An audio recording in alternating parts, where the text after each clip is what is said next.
환영합니다. 축복합니다. 감사합니다.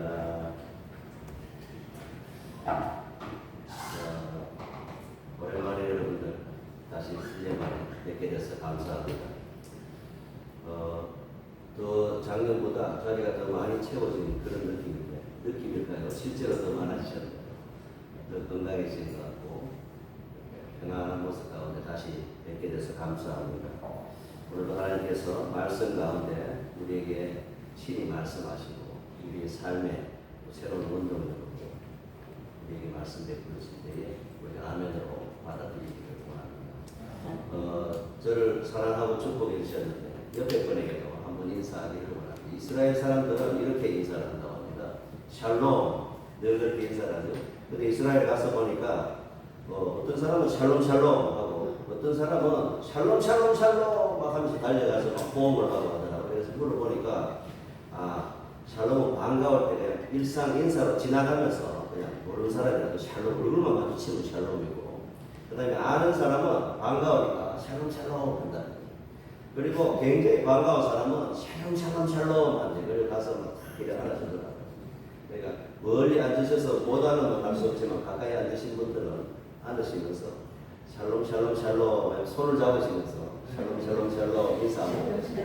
인사하시겠어요?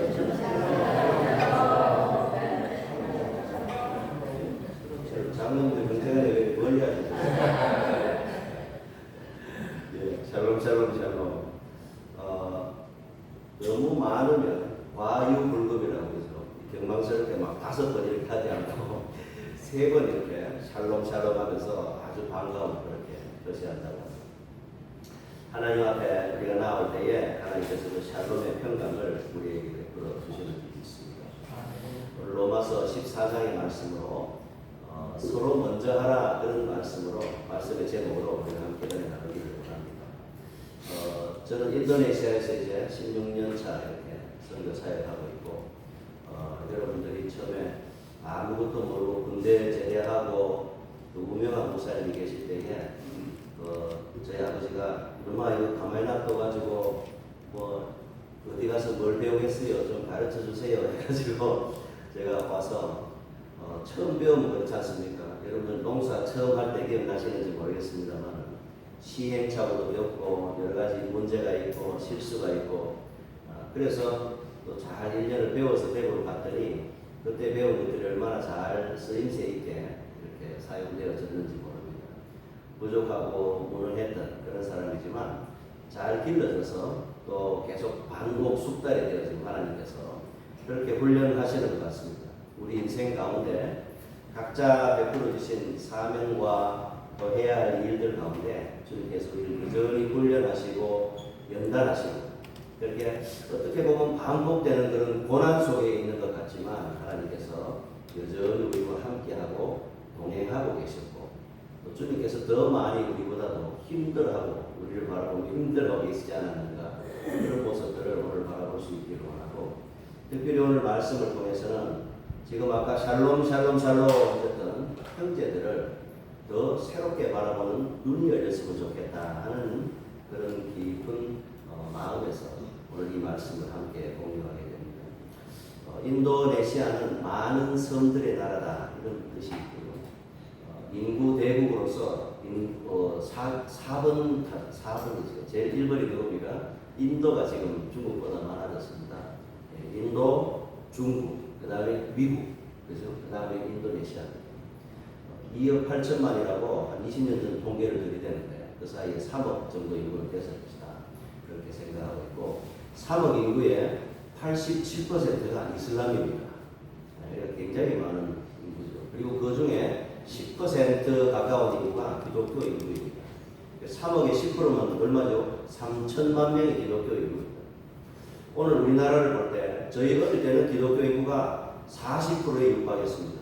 그런데 오늘날 기독교 인구가 몇 %죠? 한 선교단체에서 낸 통계를 보니까 16%. 계속해서 줄어들고 있습니다.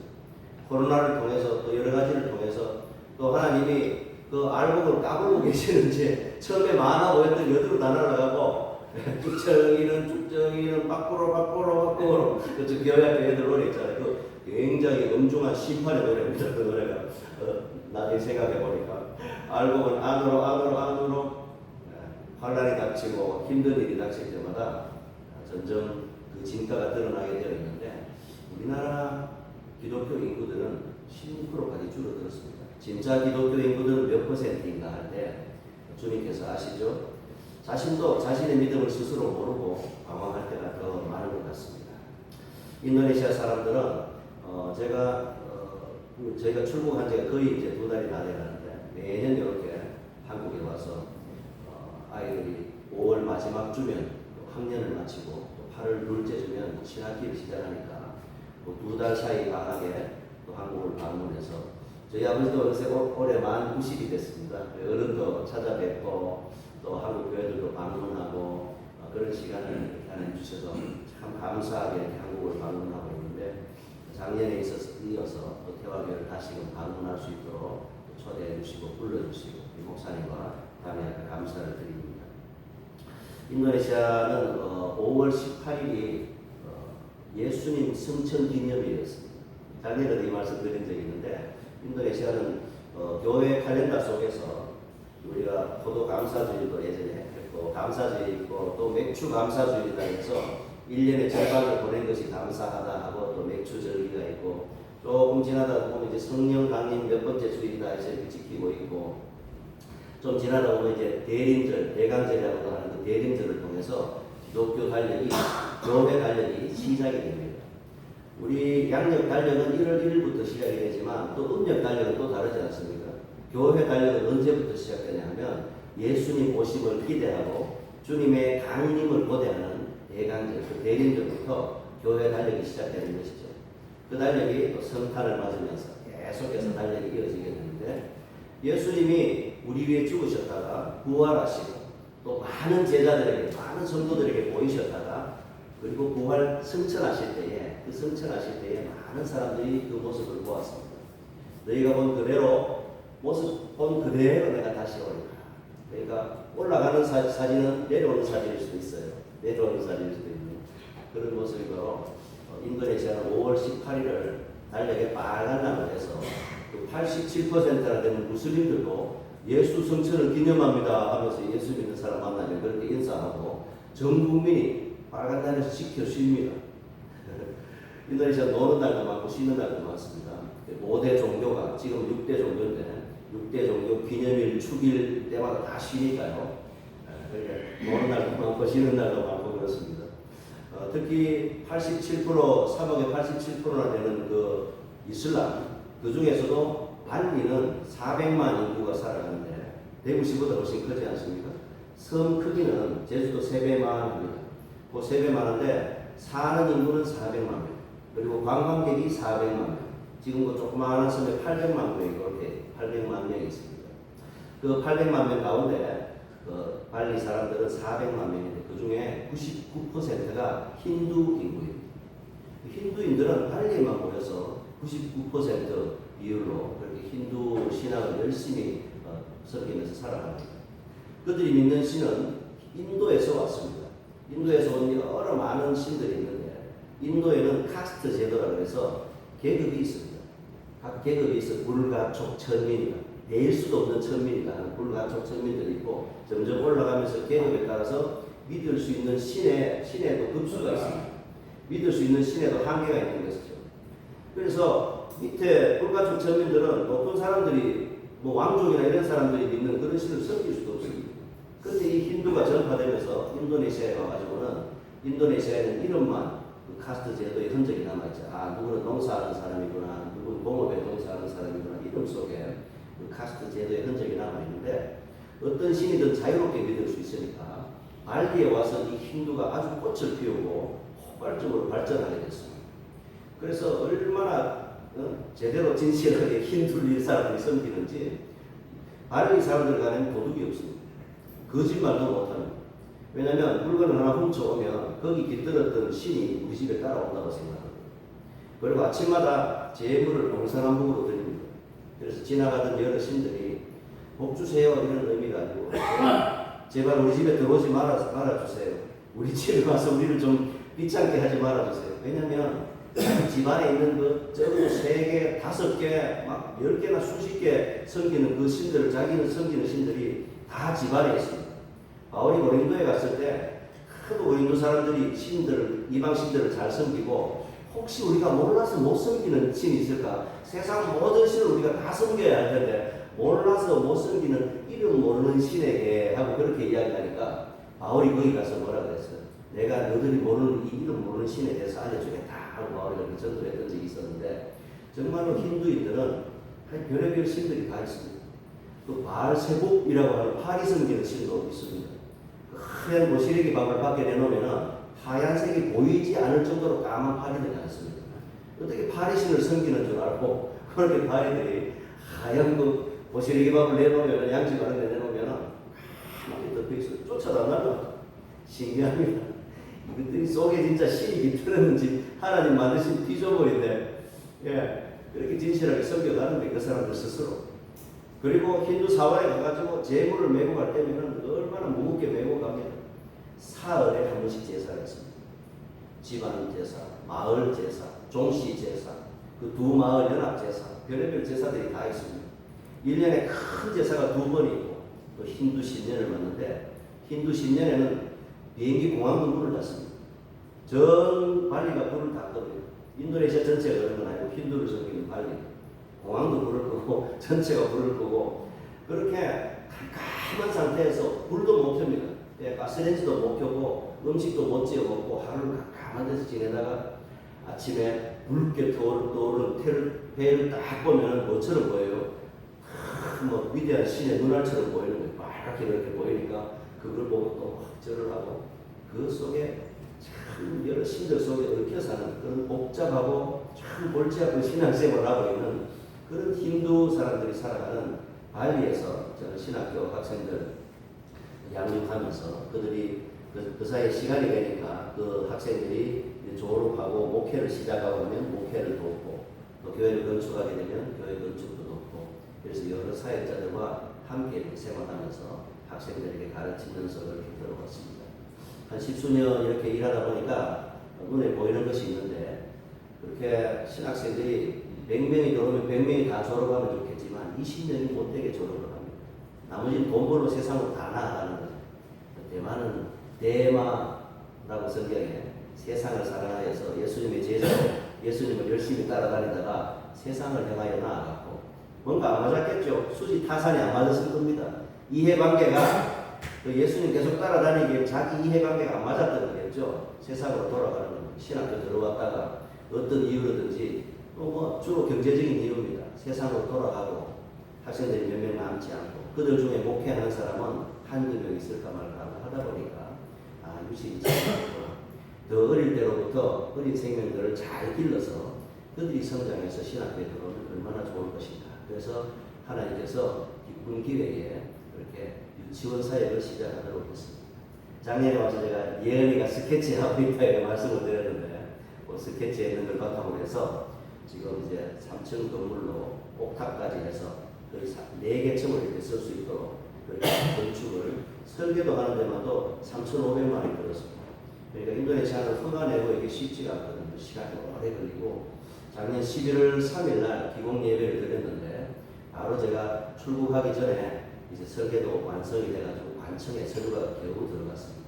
이렇게 시간이 느리고 천천히 이렇게 돌아가지만 한 걸음 한 걸음 이루어져서 주님의 교회가 더욱더 충실해질 수 있는 그 교회를 담당하는 주의 종들 나란히 길러져서 사명 감당하는 교회가 되고, 그리고 3천만 명이나 있다지만 여전히 87%, 90%에 이르는 그런 주님을 알지 못하는 그런 사람들이 살아가는 넓은 나라이기 때문에 그곳에서 사명 감당하는 여러 선교사님들이 사명 감당하고, 또 우리 교회가 주보에 나와 있는 돕고 있는 여러 선교지들이 하나님께 더욱더 풍성하게, 그리고 그들에게 주신 재능을 쫓아서 그들의 사역들이 더욱더 결실을 맺게. 우리 포도가 지금 아라리 결실을 맺어가지고 지금 보기 좋게 컸지 않습니까? 또 이미 추수를 시작하기도 하고 하는데, 그런 아라리 열매맺는 그런 모습들이 우리 삶 가운데, 인생 가운데, 자녀들 가운데, 우리 모두의 신앙 가운데 충만하기를 축원합니다. 오늘 말씀의 제목은 서로 먼저 하라 하는 이런 말씀의 제목을 잡아보았습니다. 로마서 14장 말씀은 아주 귀중하고 소중한 말씀인데 그 말씀의 오늘 핵심은 1절에서 4절까지만 우리가 읽었습니다만 말씀 전체적인 핵심은 서로 비판하지 말아라, 서로 비난하지 말아라 하는 그런 말씀이 되겠습니다. 바울은 고린도 교회를 목회하기도 했고 고린도 교회를 목회할 때에 여러 가지 이렇게 편지를 남겼죠. 3차 선교 여행으로 저 에베소 지역에 가 있을 때 바울이 고린도 교회에서 여러 가지 문제가 있다는 소식들을 듣고 고린도 교회를 향해서 편지를 적었습니다. 고린도 교회를 향하여 쓴 바울의 편지를 뭐라고 하죠? 우리가 성경에 고린도서, 먼저 보낸 편지를 고린도전서, 뒤에 보낸 편지를 고린도후서라고 합니다. 그래 고린도에 보낸 편지가 두 개만 있는 줄 알았는데 고린도전서 5장에 보니까 내가 전에 보낸 편지에 이렇게 하고 있어요. 그러니까 고린도전서에 이미 그 전에 고린도 교회에다 편지를 한번 더 보냈다 이겁니다. 그러니까 그 보낸 편지가 성경에 없어서 그렇지 성경으로 나왔다면 제목이 뭐가 됐겠어요? 고린도전서보다 앞에 보냈으니까 고린도전전서가 됐을지도 모릅니다. 그러니까 성경상에서 우리가 알 수 있는 바울이 고린도 교회에 보낸 편지는 3통 정도 있었구나 하는 것을 알고 있습니다. 그리고 3통의 편지를 보내고도 부족해서 내가 곧 찾아간다 하고 실제로 찾아갑니다. 찾아가서 고린도전서 8장에도 이렇게 보면 너희가 우상에 드린 제물을 가지고 서로 다투고 먹느냐 못 먹느냐, 오늘 꼭 로마서 14장에서 우리가 읽었던 말씀하고 거의 동일한 말씀을 이야기하고 있습니다. 로마서는 로마 교인들에게 보낸 편지잖아요. 그리고 내가 직접 가리라 하더니 고린도 교회에 와가지고 그 교회에서 또 로마 교회를 바라보니까 로마 교회가 또 문제가 있네요. 세상에 문제 없는 교회가 있겠습니까? 그러니까 로마 교회를 향해서 바울이 편지를 쓴 것이, 고린도에서 편지를 쓴 것이 바로 로마서인데 이미 3차 전도 여행이 말미에 이르렀고 그 신앙의 말미에 여러분들도 이제 저를 아까 제가 그 이야기 처음에 우리 개화에 처음 왔을 때 이야기했지만 그 사이에 세월이 조금 흘렀지 않습니까? 그때 철었던 아이의 모습과 또 가정을 이루고 선교 사역지에서 여러 가지 사역을 하다가 돌아온 지금의 모습은 분명히 다를 것입니다. 여러분도 10년 전의 모습과 30년 전의 모습, 그리고 여러분들 밭에 가보더라도 밭에 작년의 모습과 올해 모습이 다르고, 자녀들 보면 작년보다 올해 키가 이만큼씩 더 자라는 모습을 볼 겁니다. 신앙이 성장하고 그의 전도 여행 여러 차례 전도 여행을 그 소아시아 지역을 돌아다니면서 전도 여행한 그 결과 여러 가지 어려움을 겪고 죽음의 위협, 살해의 위협을 겪어가면서 제일 큰 것이 또 동족의 위협도 있었어요. 저도 외국 가서 그걸 늘 느낍니다. 늘 한국 사람들이 주변에서 외국에서 만나면 반가운데 한국 사람들에게 제일 어려운 대상은 누구냐면 외국인 현지인이 아니라 한국 사람이라 하는 것이죠. 여러분들 서울에 있는 사람들이 우리를 괴롭게 하지 못합니다. 우리 신앙생활 가운데 서로 마주치고 서로 문제가 생길 수 있는 건 누구냐면 교회 안에 있는 우리들끼리라는 거죠. 그래서 바울이 교회 안에 있는 문제들이 일어나는 그 고린도 교회에 편지를 보냈었고, 오죽하면 고린도전서 13장은 여러분들 무슨 장이라고 이야기합니까? 그러니까 노래도 나왔잖아요.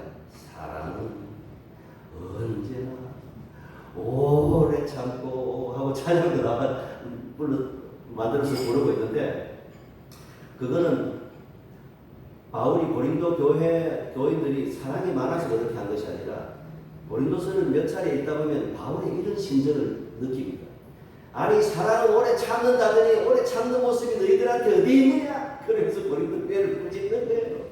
사랑은 투기하지 않는다면서 맨날 투기하고 시기하고 그런 모습을 좀 갖춰야 되지 않겠느냐? 고린도서 13장을 보면은 바울의 열띠고 침튀는 그런 편지들이에요. 근데 우리는 그걸 오해해가지고 그냥 사랑장이라 그래서 아주 부드럽게 낭낭하게 부르고 있는데 바울의 서슬이 푸는 그런 편지가, 고린도 교회를 향한 편지가 바로 고린도서 13장의 내용인 것입니다.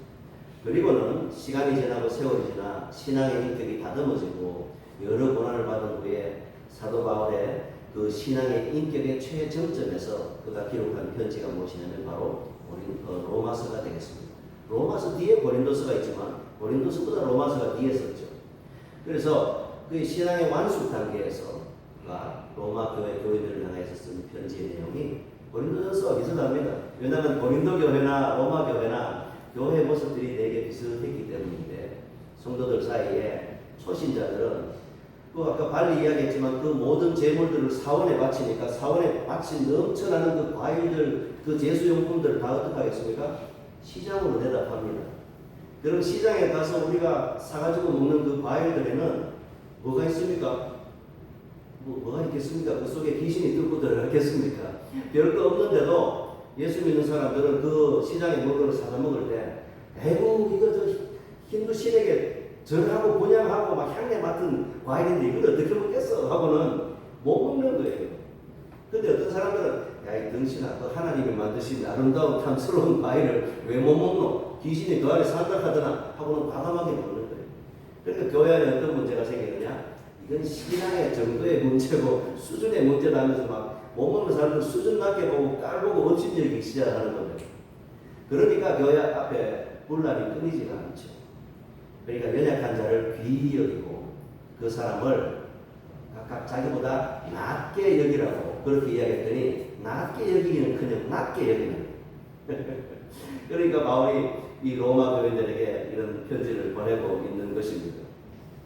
바울의 최고의 신앙의 정점에서 썼던 그 로마서의 말씀, 로마서 앞에는 교리가 나오고 교리에 대한 설명이 나오다가 10장이 지나가면서 가장 바울이 썼던 여러 편의 그 편지들 가운데서도 최고의 정점에 있는 신학의 절정에 이르는 그 말씀이 바로 무엇이냐? 어려운 말씀도 아니고 철학적인 말씀도 아니고 신학적인 말씀도 아니고 서로 사랑하라는 바로 그 말씀이었던 것입니다. 서로 업신여기지 말고 존경하고 존중하고 그렇게 신앙생활을 이어가라 하고 바울이 그렇게 성도들에게 말씀해 주었던 것입니다. 헬라어를 제가 뭐 그렇게 잘 알지는 못하지만 오이코도메라고 하는 단어가 있습니다. 한번 따라해 보시겠어요? 오이코도메. 오이코스 하는 말씀 많이 들어보셨을 거예요.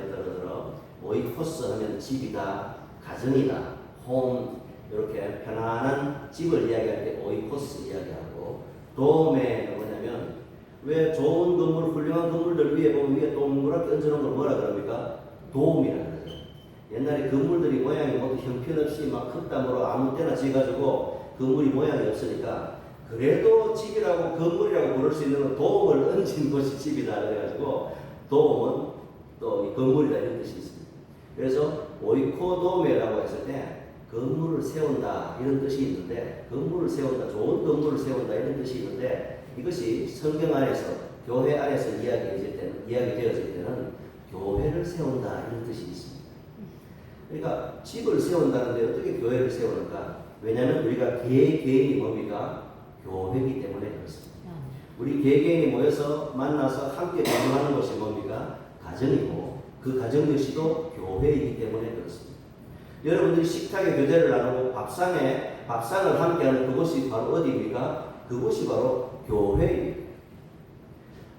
교회에 대해서 많은 사람들이 오해를 하고 그게 어째 교회고 하는 데가 많이 있는데 분명히 성경에서 말씀하고 있습니다.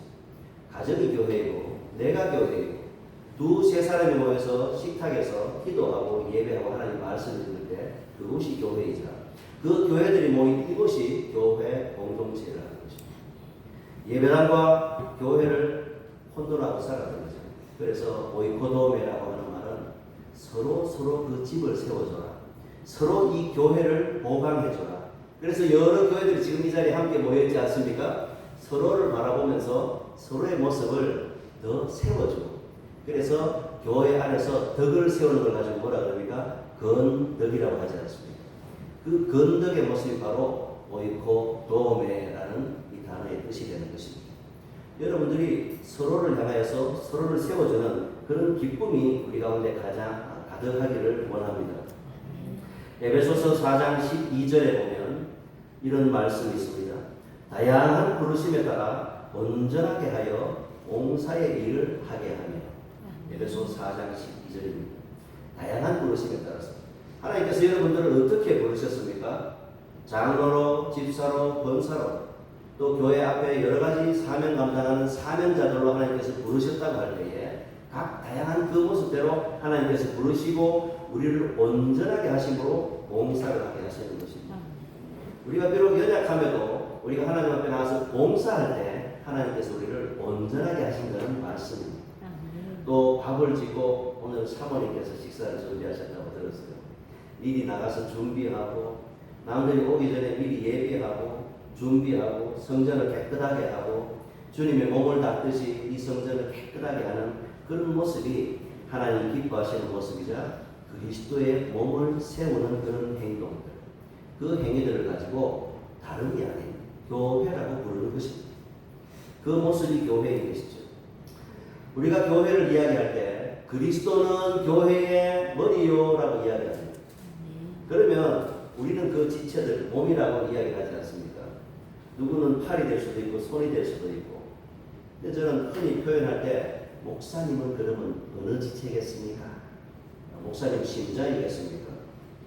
어디 가서 질문을 하니까 교회 머리는 누굽니까? 하니까 목사님! 이렇게 대답을 하더라고요. 교회 머리는 예수 그리스도.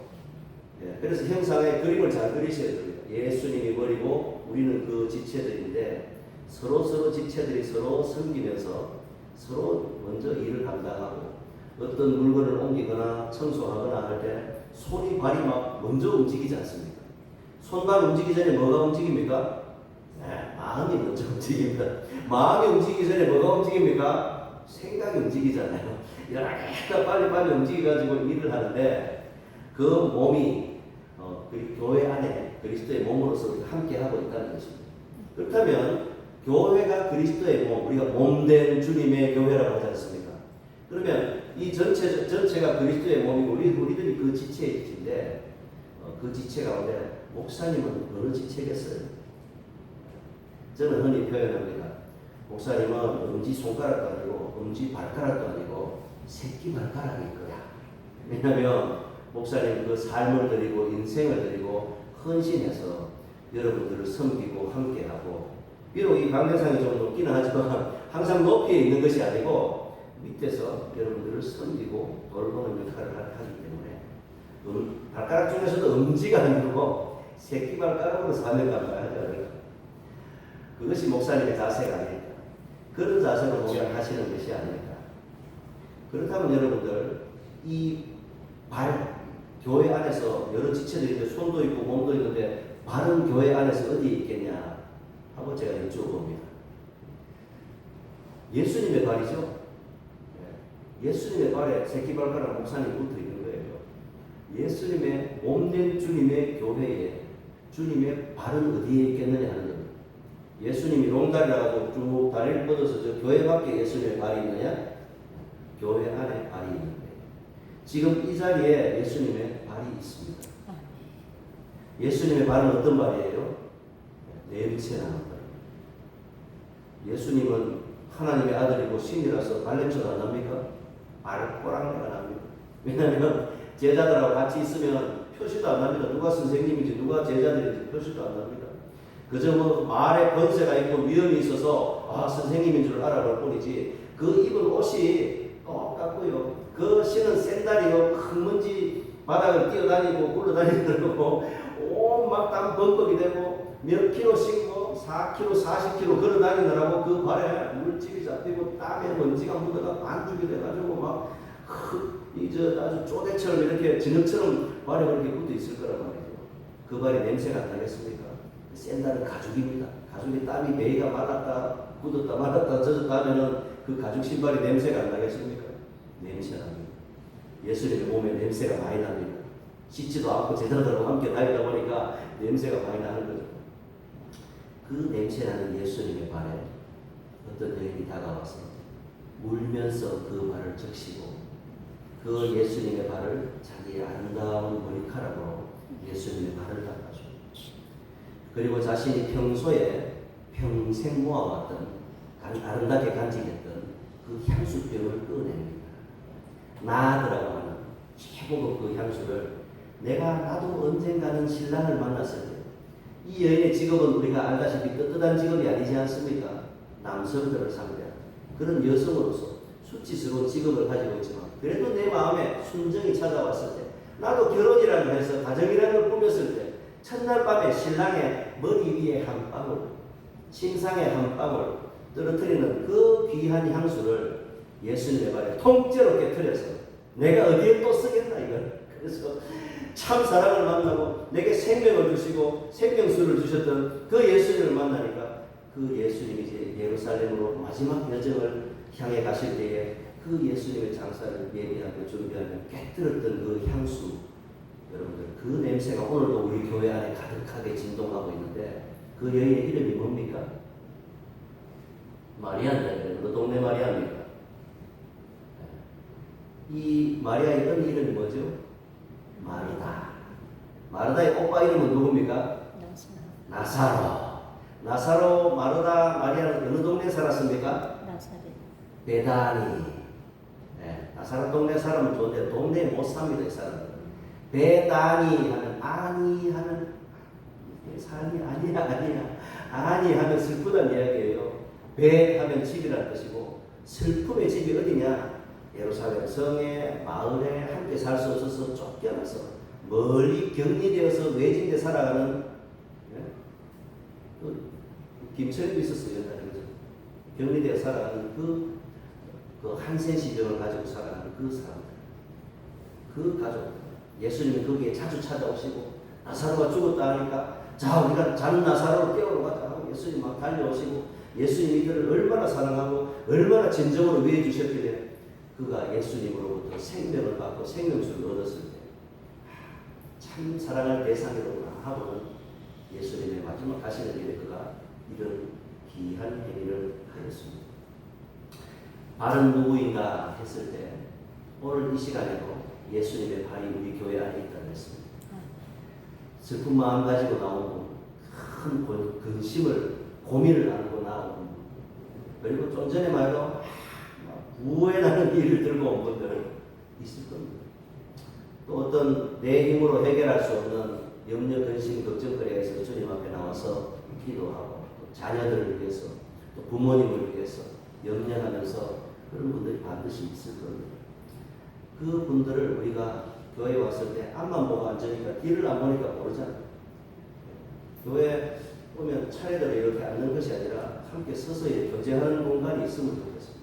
그러면 누가 한 분이 딱 나오면 사람은 영적인 존재다 보니까 아니 박 장로님 오늘 얼굴 보니까 아주 깊은 일이 있으셨네요. 무슨 일이 있었어요? 딱 간증하고 이야기가 나고 아니 성도님 오늘 얼굴 보니까 지난주하고 이렇게 조금 다른데 미묘하게 다른 미묘한 감정을 우리 이끌어낼 수 있지 않습니까? 함께 신앙생활하는 존재들이니까 서로를 바라보면서 그런 걸 탁 읽어내가 캐치해서 당신에게 내가 위로가 됐으면 좋겠습니다. 함께 기도하겠습니다. 우리 함께 신앙생활하는데 이렇게 함께 힘을 내죠. 그렇게 한다면 그분이 얼마나 위로를 얻고 주님의 말이 예수님께서는 평생에 자신을 위해서 뭐 새 핸드폰, 새 차 산 적이 없어요. 새 옷을 뭐 갈아입은 적이 없습니다. 늘 누더기 같은 옷을 걸치고 다니고 다 떨어진 샌들 끈을 다시 여미면서 지내셨을 때에 검소하게. 근데 자신을 위해서 한 번도 뭐 좀 나은 사치 행위를 해본 적이 없는 예수님이 그날은 그 비싼 향유를 깨뜨릴 때 왜 가만히 있었겠습니까? 누가 먼저 주님의 발을 닦아줄 것인가? 그때에 제가 먼저 주님의 발을 닦겠습니다. 제가 먼저 하겠습니다 하는 그런 고백이 여러분들 가운데 가득하기를 원합니다. 로마서 12장 10절 말씀에 보면 형제를 사랑하여 서로 우애하고 서로 존경하기를 먼저 하며 그렇게 이야기하고 있습니다. 형제를 사랑하고 서로 우애하고 서로 존경하고 서로 먼저 하는. 그래서 형제를 존경하는 그 모습을 여러분들 많이 들어보셨을 거예요. 필라델피아라고 합니다. 필로스, 예? 필라델피아 하면은 형제를 사랑한다, 형제를 존경한다. 그냥 사랑하고 존경하는 것이 아니라 샬롬 샬롬 샬롬 할 정도로 반갑고 그 모습에서 조금의 아주 작은 티 같은 그런 슬픔이라도 읽어내서 품어주고 위로해주는 그런 모습이 우리 평화교회 가운데 가득하기를 원합니다. 그런 모습으로 우리가 살아갈 때에 서로를 헤아리는 모습이 없어지고 서로 기뻐하는 그런 모습들이 더욱더 풍성해지고 이 빈자리들이 새 영혼들로 가득 채워지고 지금 밖에 예수님 이름을 모르는 사람들이 여러분들을 통해서 예수님의 이름을 듣게 될 것입니다. 어떤 왕에게 한 신하가 있었는데 많은 돈을 빚졌습니다. 1만 달란트를 우리나라 돈으로 환산해 보니까 8조 원입니다. 그런데 100데나리온 빚진 자기에게 빚진 그 동반 하나가 지나가니까 그 멱살을 잡고 자기는 1만 달란트 8조 원을 한 번에 탕감받아 놓고 제가 계산해 보니까 8조 원은요 우리 사돈의 8촌에 온 식구가 월급 하나 10원 한 장 안 쓰고 1200년을 갚아야 되는 돈이래요. 그 정도 어마어마한 돈을 자기는 왕에게 용서해 주세요 죄송합니다 하고는 탕감받아 놓고는 500만 원 빚진 종의 동관의 친구죠. 동관의 멱살을 잡고 감옥에 가두니까 그 왕이 어떻게 했겠습니까? 너도 그래 봐라. 너 다 갚을 때까지 그냥 평생 감옥에서 썩어봐라. 그대로 마태복음 18장 35절에 이렇게 이야기하고 있습니다. 너희가 각각 마음으로부터 형제를 용서하지 아니하면 마음속에서 형제를 용서하지 않으면 하늘 아버지께서도 너에게 그렇게 하시리라. 용서하는 마음이 없을 때에 하나님도 용서하지 않으신다 그랬습니다. 이스라엘 백성들도 불평하면서 40년 광야 생활을 보냈지 않습니까? 사실 불평한 건 초반의 2년이었습니다. 그 2년 만에 약속의 땅에 들어갈 수 있었지만 마지막 정탐에서 40일 동안 그 정탐하고 돌아왔을 때 그 불신의 소리들이 더 많자 하나님께서 그 불평하고 불만하는 그 입술들 그 약속의 땅을 정탐하고 돌아온 40일 하루를 1년으로 계산해서 너들 40년을 더 훈련받아야겠구나. 40년 넘게 이제 나이가 50이 넘고 이러다 보니까 이제 훈련이 끝나는 거예요, 인생들이. 그래서 야고보서에서는 이렇게 이야기하고 있습니다. 긍휼을 행하지 아니하는 자에게는 긍휼 없는 심판이 있습니다. 긍휼은 심판을 이기고 자랑하느니라 했습니다. 여러분 따라서 말씀해 보십시오. 긍휼. 하나님의 백보자 심판대 앞에서 예수 믿으면 심판에 이르지 아니한다면서요. 맞습니다. 심판에 이르지 아니하지만 심판대 앞에는 모두 같이 섭니다. 원수마귀 사탄들도 벌벌 들고 있는 그 자리에서 심판의 자리에서 자랑스럽게 이렇게 나불나불 피우고 있는 게 누구냐? 긍휼이라는 그 긍휼만이 심판을 이기고 자랑한다고 말씀하고 있습니다. 그래서 하나님께서 심판대 앞에서 우리에게 각자 자 모두 내가 맡긴 거 가져와 모두 잣대를 하나씩 꺼내보라. 그 잣을 하나 딱 꺼냈을 때 아이 긍휼의 잣대가 이만큼 큰 사람은 볼 것도 없네. 오른쪽 심판을 받지 아니하는 겁니다. 그 이야기죠. 너는 잣대를 보니까 긍휼의 잣대가 아니고 남을 그냥 쟤는 그 잣을 가져와가지고 남을 늘 재고 여기 맞지 않는다고 안 맞네 들리네 하고 쟤들 그 자로 너를 한번 재보자 하나님 재보는데 너는 왼쪽이다. 이렇게 심판대 앞에서 심판하신다는 것입니다.